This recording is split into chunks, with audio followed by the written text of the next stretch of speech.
This video will provide you with a basic introduction to clauses.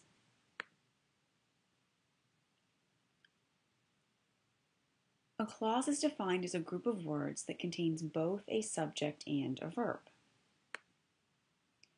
Independent clauses express a complete thought and can stand alone as a sentence. The students were excited about summer vacation. This can stand alone as a sentence. It expresses a complete thought and it contains a subject, students, and a verb, were. A subordinate clause, also known as a dependent clause, does not express a complete thought and cannot stand alone as a sentence. So here are a couple of examples. Because I didn't want to go. Students are always asking me if they're allowed to start a sentence with because. And yes, they can as long as they finish the sentence. This is an example of a subordinate clause by itself, so it's not a complete sentence. It has a subject, I, and a verb or verb phrase, did want, but because of the word because, it doesn't express a complete thought. Whom I greatly admire contains a subject, I, and a verb, admire, but again, it doesn't express a complete thought, so it's considered a subordinate clause. There are three basic types of subordinate clauses. The first is an adjective clause. An adjective clause is a subordinate clause that modifies a noun or pronoun. Basically, the entire clause functions as an adjective. Adjective clauses are usually introduced by a relative pronoun: who, whom, whose, which, and that.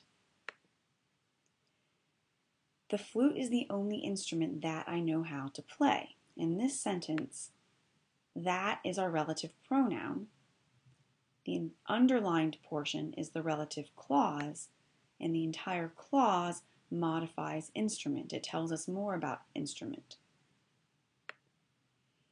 The piano, which is my favorite instrument, is difficult to play.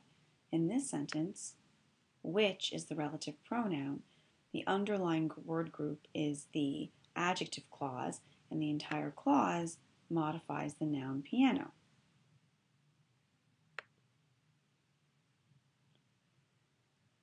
Just like we have with phrases, we can also have essential versus non-essential clauses. An essential clause, also known as a restrictive clause, contains information necessary to the sentence's meaning. So if we look at the same sentence, the flute is the only instrument that I can play. That I can play is the clause, and this would be considered restrictive. If I try to get rid of it, it changes the basic meaning. The flute is the only instrument. That means something very different from the only instrument that I can play. When you create essential clauses, the relative pronoun that you have to use is that. And when you do this, you do not use commas.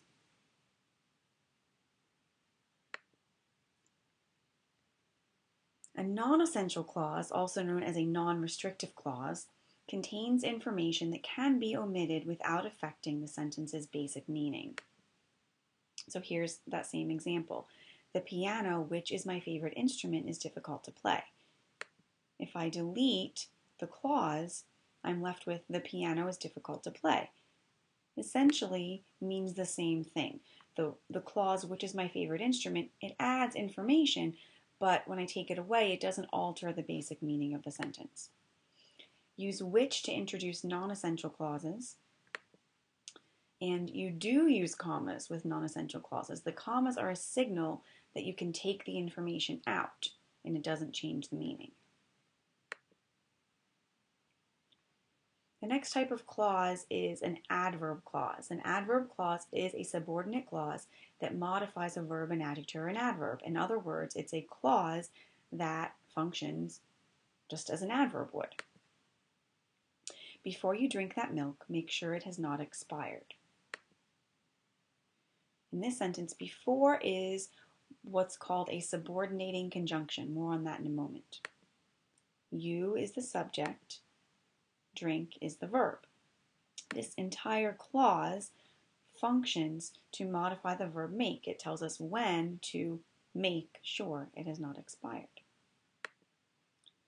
He overslept because he did not hear his alarm. Because is the subordinating conjunction. He is the subject. Did hear is the verb or verb phrase. And this entire clause functions to tell us why he overslept. Subordinating conjunctions are important to adverb clauses. Adverb clauses are introduced by subordinating conjunctions. These are words that show the relationship between the adverb clause and the word or words the clause modifies. Here is a chart containing the most common subordinating conjunctions. Please take a moment to write these down.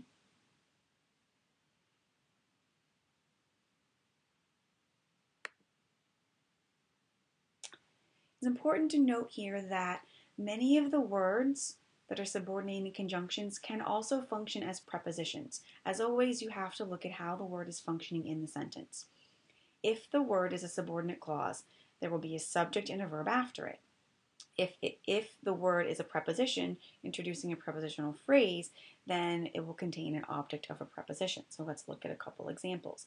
In the sentence, before he took a bath, Josh ate dinner, the word in question is before. If I look closely, I see a subject he, a verb took, and that tells me that before is functioning as a subordinating conjunction in this sentence, and therefore before he took a bath is a subordinate clause. The next example, Josh ate dinner before bath time. The word in question again is before. If I look after it, I see the word bath time, a single word, a single noun, which tells me that I have the object of a preposition and that before is functioning as a preposition.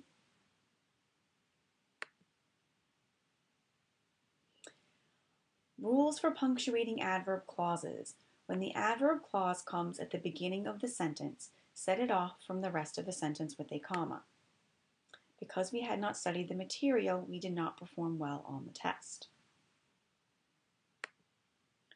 When the adverb clause comes after the main clause, do not set it off from the rest of the sentence, unless you want to create emphasis with a contrasting word like even though. But even then, it's sometimes optional. So we took the same sentence and I just flipped the order of the clauses. We did not perform well on the test because we had not studied the material. You can decide where you want to put the adverb clause in most sentences. Usually it's a matter of emphasis and coherence. What did you say before? What are you saying after? But the rule is if the adverb clause comes first, you have to put a comma after it to signal that the main clause is still coming. The final type of subordinate clause we will look at is a noun clause. A noun clause is a subordinate clause that is used as a noun. What I need is a long nap. So what I need is the subordinate clause. What is the introductory word for the noun clause? I is the subject, need is the verb.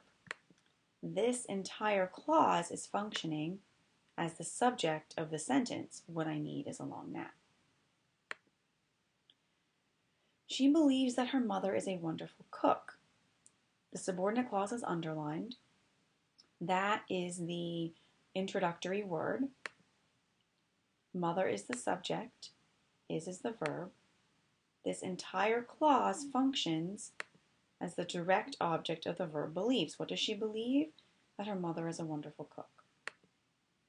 He wrote a poem about how he hates cats.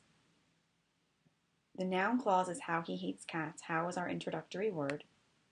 He is the subject of that clause. Hates is the verb of the clause. The entire clause is functioning as the object of the preposition about. Here is a chart containing the most common introductory words for noun clauses. These aren't exactly subordinating conjunctions or relative pronouns just because they're functioning somewhat differently as parts of noun clauses. What they do in the clause will depend upon what the noun clause is doing in the sentence, but again, it's worth writing and noting all of these words so that when you see it, you can begin to question what kind of clause it's introducing.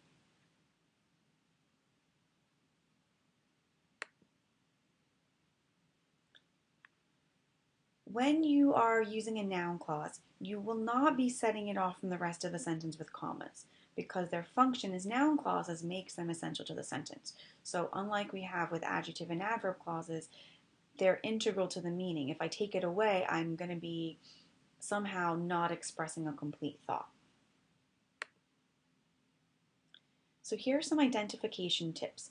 Right now we're just trying to figure out if a word group is functioning as a phrase, a subordinate clause, or an independent clause. First, determine whether the word group in question could stand alone as a sentence. If it can, then it is an independent clause. If it cannot, then it is either a phrase or a dependent clause. It's a dependent clause if the word group has both a subject and a verb, so you're going to have to look for those things. It is a phrase if the word group has only a subject, only a verb, or neither.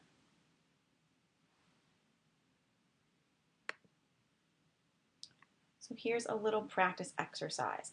All you have to do here is determine whether the underlined portion of the following sentence is a phrase, an independent clause, or a dependent clause. Number 1, Romeo and Juliet are star-crossed lovers whose families are enemies. So we'll look at the underlined portion. Whose families are enemies. Ask yourself, can that stand alone as a sentence? Whose families are enemies. No, because it doesn't express a complete thought. So I know it's not an independent clause. Now I go to my next choices. Does it have a subject and a verb? Families is a subject, are is a verb. So since I have both a subject and a verb, I have a subordinate clause. Number 2, waiting for the bus to arrive, Stan blew on his fingers to keep warm. Waiting for the bus to arrive cannot stand alone as a sentence. And if I look closely, I also notice that it doesn't have a subject or a verb. So therefore, I have a phrase. And finally, number 3, even though I had taken precautions, I still caught my son's cold. I still caught my son's cold can stand alone as a sentence. Therefore, I have an independent clause.